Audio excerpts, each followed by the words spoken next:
rp.3 test corrections underway. Make sure you listen to the whole entire video. For number 1, this is a percent proportion problem. So your percent proportion is set up for every single one of these problems. So 75 was the total number of games, therefore 55 was only a partial amount. You had to figure out the percent.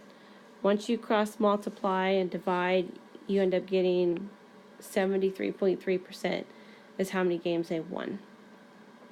In number 2, Gina only read 20% of her book. Okay, 20% is obviously not the whole entire book. So therefore, this is 33 pages of her book. Therefore, 33 pages is not her entire book, because the question asks you, what is the total number of pages in her book? So your proportion should have had the 33 in the partial spot. Once you cross multiply and divide, you get 165 pages. For number 3, you're only finding the tip. If you did the calculator way with the percent button, okay, it's to the right of your screen as follows. Or if you set up your proportion, just make sure the 2651 was in the total spot and the 15 goes in the percent spot. Either way, the question asks you to round up to the whole nearest dollar, and that's $4. For number 4, you had to find 35% of $140. That's $49, but the question asks you for the total sale price. So that means you ended up having to minus 140 minus 49, and that gets you 91.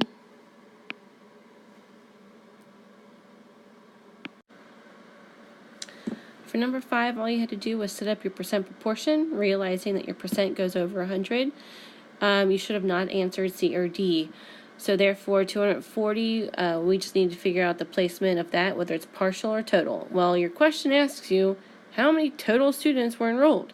So therefore, if the question is asking you that, then the 240 is given to you, that's the partial. Because the partial is only 48% of the whole. So therefore, the 240 would have went up on the partial spot. And that would have called for your answer to be B. Number 6 was tricky. Number 6, they give you the total price instead of giving you the price before the markup.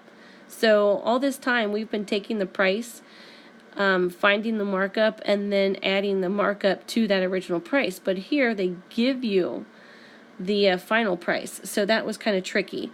Your answer ended up being $45, because if you take $45 times 40%, you get 18. So when you add them both together, you do get $63. So that was something that was over our heads on Friday. And I apologize for that. For number 7, you had percent error. So you subtract your numbers, you would have gotten 40, and you needed to divide by the actual cost. The actual cost was 120 because 80 was his estimation. So once you do that and multiply by 100 at the end, you get 33.3%.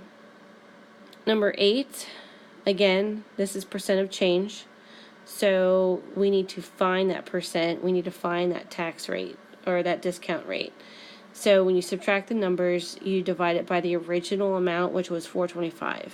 Once you do that, you get 25%.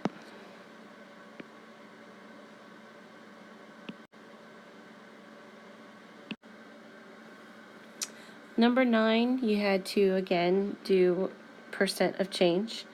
So $43.20, which is the final cost of the dress, minus the original cost of the dress, was $40. Now you would have noticed that $320 was already given to you. That's just because they technically did one step for you. You just need to recognize that $320 was the tax, but you have to turn that tax into a percent. So you just do that by dividing by 40, which was the original cost of the dress.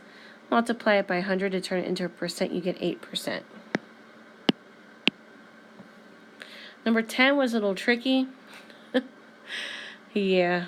So in the problem, it asks per year, but in the question, it asks after 3 years. So you could have done it. You could have done principal times rate times 1 for both Leanna and Marty. and then you would have gotten $2.50 and $2. Once you would have subtracted, you would have gotten 50 cents. And I noticed that 50 cents is actually an answer. But if you multiply the 50 cents times 3, you would have gotten $1.50. Or you could have done it this way, change the per year to 3 years, because that's what the question was asking you in the first place. So once you do P times R times T, you get $7.50 for Liana, $6 for Marty, and the difference between those two numbers is $1.50. Okay, so for the bonus questions, if you did them, here are the answers. So first, for the number 11, you had a sweater that cost $32. It was on sale for 20% off. And then you have sales tax of 6.75%. So first thing that you need to do is apply the discount. 20% of 32, that gives you $6.40. Then you subtract the discount. 32 minus $6.40, that would have given you $25.60. So now you have to apply the tax. So 6.75% of $25.60 is $1.73. So we need to add the tax to the new amount. That's $25.60 plus $1.73, which gets you $27.33.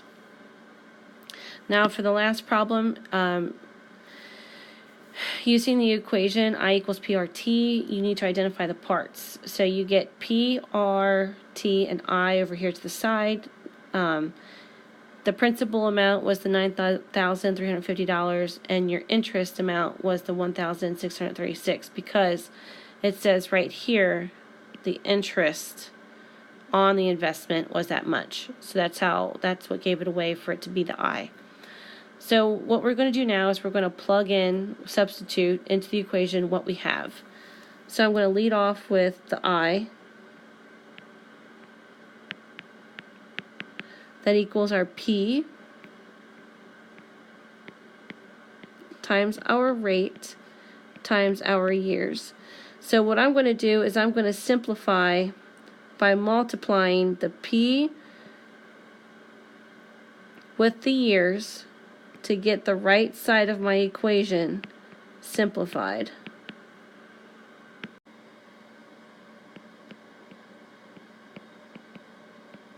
Don't forget about the R. So basically 46,750 times R should give us a number 1,636. Now what we have to do is we have to divide both sides by that bigger amount, because we want a decimal, because we need to find the rate.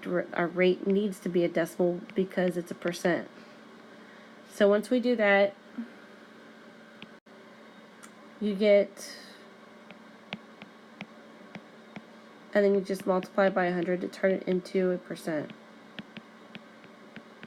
which is moving this 2 times to the right.